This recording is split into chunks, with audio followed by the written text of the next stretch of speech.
Lectura del Santo Evangelio según San Lucas. Gloria a ti, Señor. Habiendo llegado Jesús a Nazaret, le dijo al pueblo en la sinagoga: En verdad os digo, ningún profeta es aceptado en su pueblo. Puedo aseguraros que en Israel había muchas viudas en los días de Elías, cuando estuvo cerrado el cielo 3 años y 6 meses, y hubo una gran hambre en todo el país. Sin embargo, a ninguna de ellas fue enviado Elías, sino a una viuda de Sarepta en el territorio de Sidón. Y muchos leprosos había en Israel en tiempos del profeta Eliseo. Sin embargo, ninguno de ellos fue curado, sino Naamán el sirio. Al oír esto, todos en la sinagoga se pusieron furiosos y levantándose lo echaron fuera del pueblo y lo llevaron hasta un precipicio del monte sobre el que estaba edificado su pueblo, con intención de despeñarlo. Pero Jesús se abrió paso entre ellos y seguía su camino. Palabra del Señor. Señor Jesús.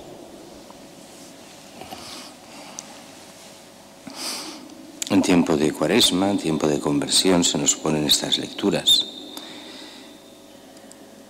La primera es la de Naamán el sirio, un general, el primer general de Siria. Estamos hablando mucho antes de Jesucristo, que, tiene esta criada que es un botín de guerra, de hecho, como hacían tanto en aquella época, y esta niña pasa a estar a su servicio, esta niña hebrea. Y cuando Naamán coge la lepra, la niña le dice: tenemos un profeta en Israel, él te puede curar.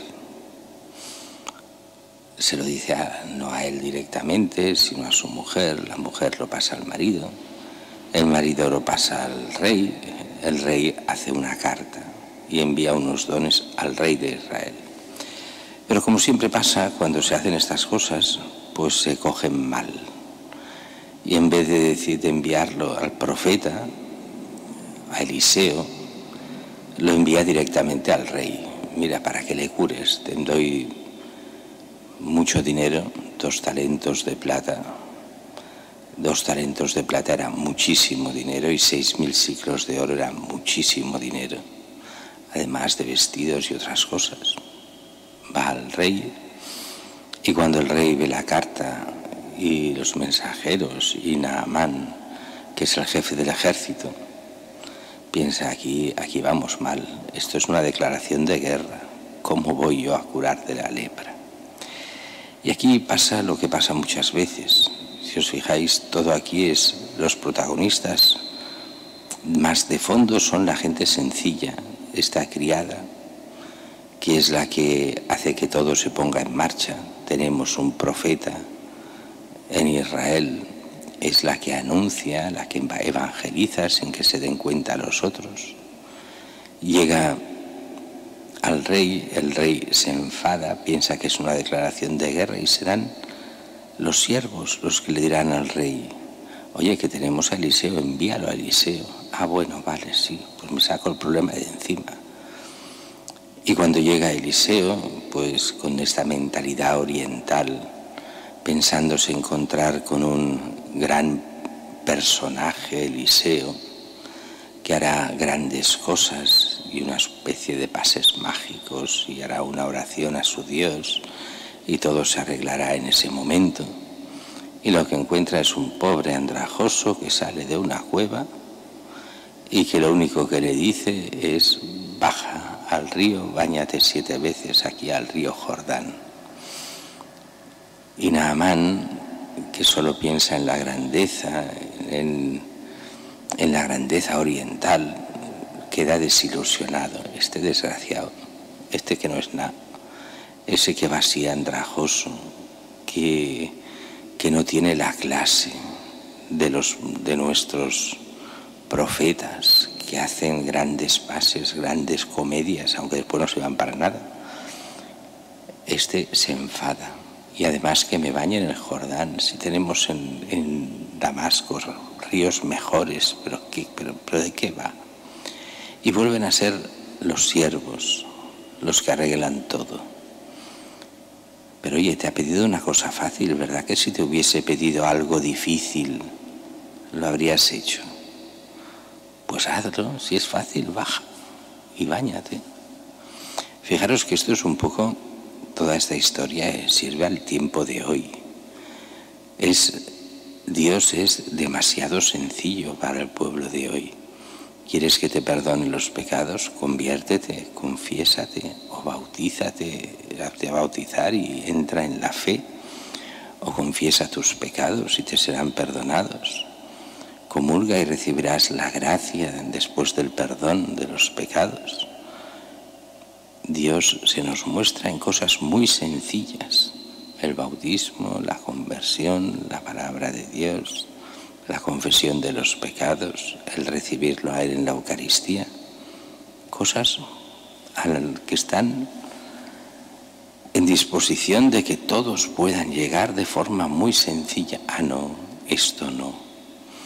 Queremos cosas raras, queremos cosas espectaculares, queremos eso, espectáculo y cosas, lo sencillo, que es lo que Dios te pide, eso no.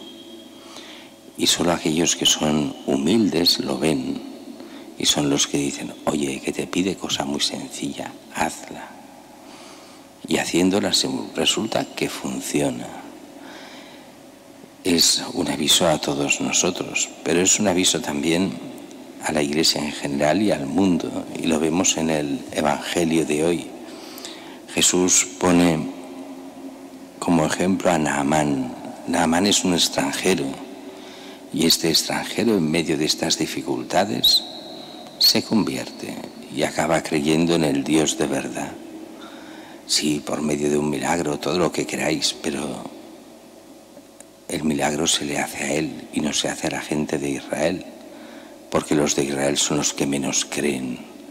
De hecho, el rey estaba peleado y el pueblo con Eliseo. Eliseo tenía solo unos pocos, un resto de Israel que creía en él, el rey no, para nada. Y esos que tenían que ser los que se salvasen, el pueblo de Israel, solo un pequeño resto se mantiene fiel. Y eso es lo que viene a decir Jesús en el Evangelio. Tienen a Jesús, tienen, como veíamos el otro día con la parábola de Lázaro, tienen la ley y los profetas. ¿Y qué dirá el rico? No, si a estos no harán caso. Hoy nos vendría a decir el Evangelio, tienen la Iglesia, tienen los sacramentos, tienen la palabra de Dios. Si esos son las fuentes de salvación que Dios nos da, no, eso no. Que vuelva Lázaro a la vida, que resuciten los muertos, que se les presenten, entonces creerán. Y Jesús nos decía, no, ni aunque resucite un muerto creerán. Y hablaba de sí mismo, Cristo que resucita de los muertos. Y así todo el pueblo no cree. Y de alguna forma estamos en la misma situación. Ese resto de Israel, que es la Iglesia, llamada a ser testigo de Cristo. Es verdad que a veces facilitan las cosas para que no crean, los escándalos de la misma Iglesia, de cada cristiano que se aparta de Cristo, cristiano que sea fiel, o sea, que sea un laico, sea sacerdote, sea obispo. Y esos escándalos, pues la gente se escandaliza, pierde la fe, pero muchas veces no es un escándalo real. Muchas veces es simplemente la excusa. ¿Ves? Si los que son cristianos no se comportan, yo menos. Para nosotros es importante la fidelidad a Cristo. Ese testimonio que pueda la gente llegar a entender que queda ese resto de Israel, que quedan esos creyentes que en medio de las dificultades son fieles al Señor y que siendo fieles al Señor son como estos pequeños siervos de la primera lectura, los que marcan el camino y pueden hacer volver a la fe a tantos. Si la gente piensa hoy que los que van a hacer volver a la fe son los sacerdotes o los obispos, en el mundo de ellos eso es un imposible. Los obispos, los sacerdotes están hoy en día para procurar que continúen los caminos de salvación, pero el auténtico testimonio es el testimonio de los laicos, que viviendo su fe abren las puertas a que otros puedan llegar a creer y entrar en la vida eterna.